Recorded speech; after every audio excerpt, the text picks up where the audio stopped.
Labit po ang inyong mga katabi.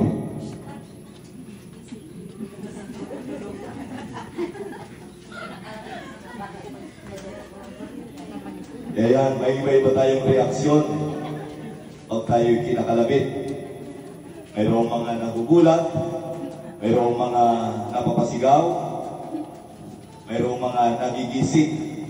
Kaya napakahalaga yung bawat kalabit, bawat tapik upang tayo'y gisingin, upang tayo'y pukawin, at tayo ay magkaroon ng buhay na diwa para magpatuloy sa ating gawain, para sa ating misyon.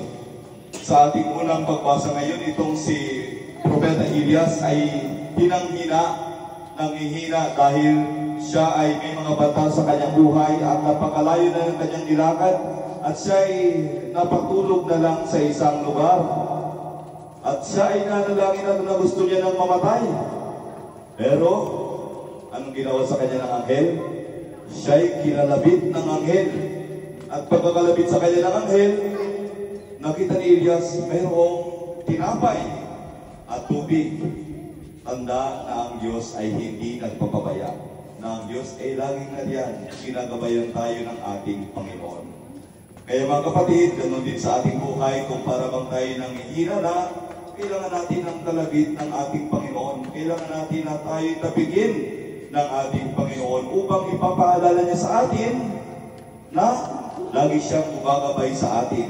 Na hindi niya tayo pinabayaan upang tayo ay magpatuloy lang sa ating buhay ng may pananampalataya sa Kanya.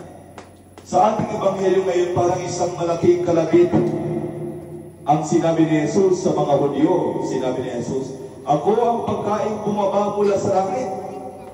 So para sa mga Hudyo, hindi ito kapanipaniwala dahil sabi nila, di ba ito yung anak ni Jose at ni Maria? Paano niyang masabi siya'y nagmula sa langit? Pero talagang gustong ipamukha ni Jesus sa kanyang mga alagad, gustong gisingin ni Jesus itong mga Hudyo tungkol sa pananampalataya sa Kanya. So, ganun din tayo mga kapatid. Kung para bang tutulog-tulog na yung ating pananampalataya, dapat din tayong gisingin ng ating Panginoong Diyos. Dapat din tayong tapigin, dapat din tayong kalabitin ng ating Panginoong Diyos. Kaya minsan may mga dumarating sa ating buhay na tayo'y kinakalabit ng Panginoon. Bigla tayong may pagkakaroon ng sakit. No? Ito po ay kalabit ng ating Panginoon na may dapat tayong baguhin sa ating sarili. Minsan darating ang sakuna. Ito ay tinatabik tayo ng ating Panginoon. Ano ba yung nagawa natin na bakit nagkaroon tayo ng ganitong trahedya? Kinakalabit tayo ng ating Panginoon. Tinatabik tayo ng ating Panginoon upang tayo ay lumapit sa Kanya. Upang tayo ay kumapit sa Kanya at sumampalataya sa ating Panginoon. Kaya ang bawat pagsisimba po natin, bawat pagtanggap po natin ang katawan ng ating Panginoon Jesus, ito po ay tinatabik din tayo ng Panginoon. Kinakalabit tayo ng ating Panginoon. Tinatabik tayo ng ating Panginoon. Bawasan mo na ang iyong mga pagmumura. Ganyan. Huwag ka na magmura-mura.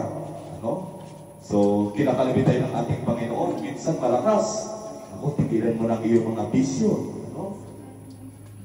Yan, mga kalabit sa atin ng ating Panginoon. Iba't ibang tabik sa atin ng ating Panginoon na nagpapagising sa atin para tayo ay sumampalataya sa ating Panginoong Diyos. Kaya minsan may isang lingkod na sa kanyang pagiging lingkod, nagiging mapagmataas na siya. At parang hindi na siya namumuhay ayon sa pagiging lingkod na dapat nagpapakumbaba. Hanggang sa dumating sa kanyang buhay na bigla siyang na-aksidente at nagkaroon ng matinding pinsala sa kanyang katawan. Kaya dahil dito, napag-iisip-isip niya na ito ay tapik sa kanya ng Panginoon, na ito ay kalabit sa kanya ng ating Panginoon, na dapat may baguhin siya sa kanyang buhay. Kaya yun din mga kapatid ang tungkulin natin, sa bawat kapwa natin. Bilang mga mananampalataya ng ating Panginoon, tungkulin din natin na tabigin ang ating mga kapatid.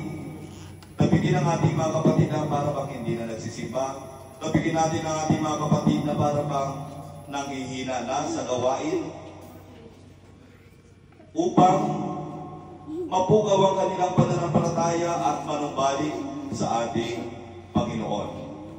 At sa ating pananampalataya sa ating Panginoong Diyos, nagiging handa tayo sa anumang kalabit sa atin ng ating Panginoon at nagiging handa rin tayo sa pagsunod sa Kanyang kalooban. Magsitayo po tayo.